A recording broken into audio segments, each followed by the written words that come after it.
Hey guys, Ralph Evans here. Let me just close this. All right. So I came home from my morning run. We're actually running again tonight with the Go Run group, Ben's running group. And God, it was cold for us right now. It was probably about 4 or 5 degrees centigrade, like 36 or 37, 38 degrees Fahrenheit this morning, and kind of foggy, really beautiful trail run at Lake Padden. But on the way back, I had a really funny joke, and I told Jen, and she was like, "You can't tell that joke." So maybe later I'll tell that joke. I'm actually going to do another Facebook Live and send an email out to our email list about something that came to me yesterday, and I'm going to be doing something really big this Sunday. Also going to be on a podcast Thursday, which I'm going to promote and tell everybody about because it's a really cool one. And we're going to be doing a lot of healing. So if you've got any fears or anxieties, or if you're an entrepreneur and you're trying to get your work out to the world and it's just not working, you're procrastinating or just not getting it done, or there's roadblocks or it just didn't work, join us and we'll be clearing all the inner blocks to that sort of stuff, the fears, the anxieties, the imposter syndrome, that sort of thing. And it's also good for anybody dealing in fear, because there's so much fear right now. And you got the election stuff, and there's a lawsuit now, and counting votes, and who's the president, and more lockdowns around the world, and people protesting all over the world about the lockdowns. And so there's so much going on that can push buttons. And man, we've witnessed some of the worst effects of this. Literally the stuff that's the saddest stuff. I won't go into details right now, but the deaths of despair that are actually happening right now are really, they're increasing a lot. And so there's a lot of reason for concern, but there's a way to clear whatever's in the way for you to use any of these obstacles to get what you want. But that's not what this one is about. This is a real simple thing that is just simple to do that can improve your health. So I'm going to just cut straight to the chase about this. And then later today, look for another Facebook Live about this thing that we're doing on Sunday. So, you know, you might be using an antibiotic without even knowing it. And, you know, if you look at the word anti, it's against, and the word biotic is life. So anti-life, literally the antibiotic word is anti-life. And I'm going to tell a little story about a woman that I saw years ago, and she had a significant, without giving her too many details about this, basically had a chronic condition with her gut, and other conditions too. And so as we went through and pieced together what's going on and what this is all about, we found that there was a couple of essential oils that were being used. And you'd think, well, that's natural, that's good. But here's the deal.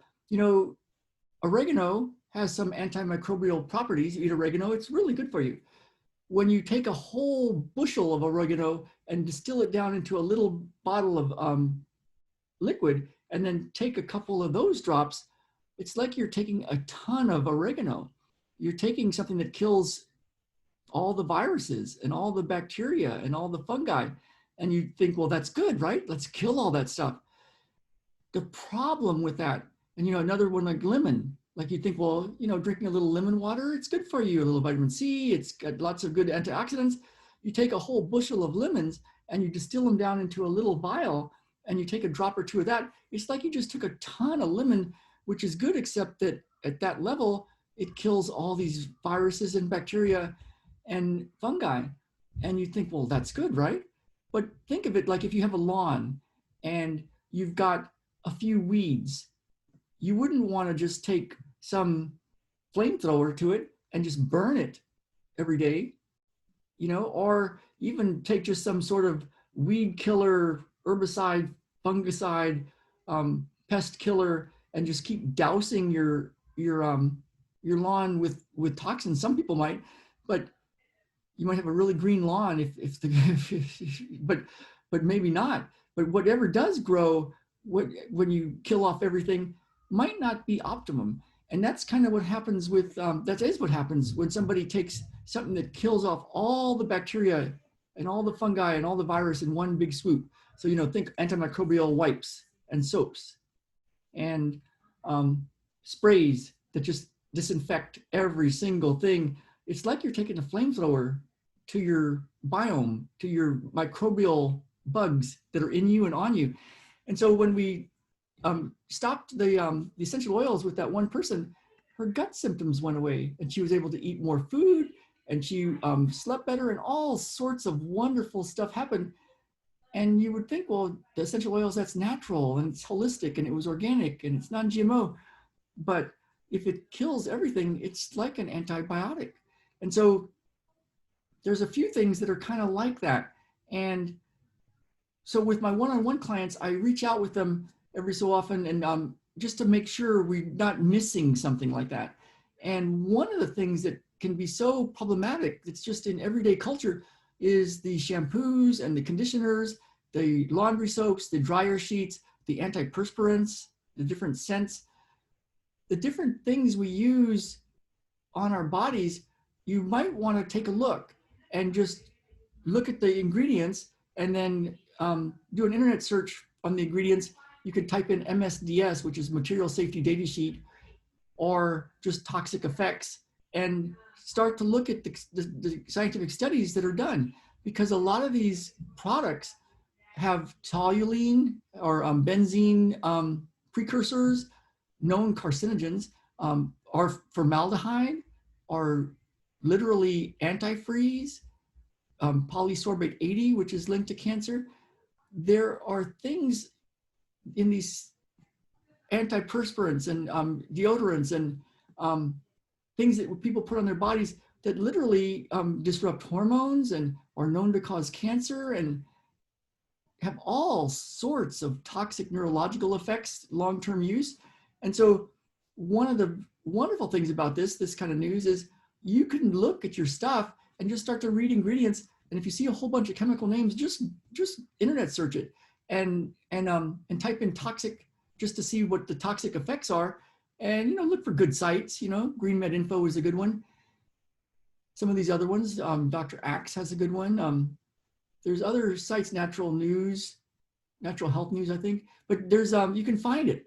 And if you're putting something on your body or in your body that literally is an antibiotic that kills all the viruses and bugs and bacteria, you might want to not.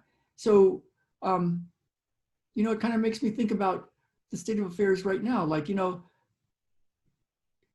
do you want to live in a bubble and try to stop every single virus and bacteria and fungi from touching your body? You know, you're literally made of more viruses, bacteria, and fungi cells than human cells. And to kill them, you might consider that a different option. So hope you have a great day. I'm going to actually go to work a little bit.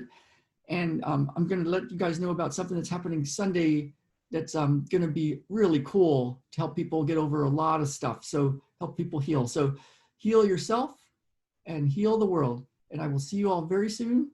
Click like, click share. Let people know about this stuff, this work, this way of being in tune with nature and using it for our good. All right, you guys.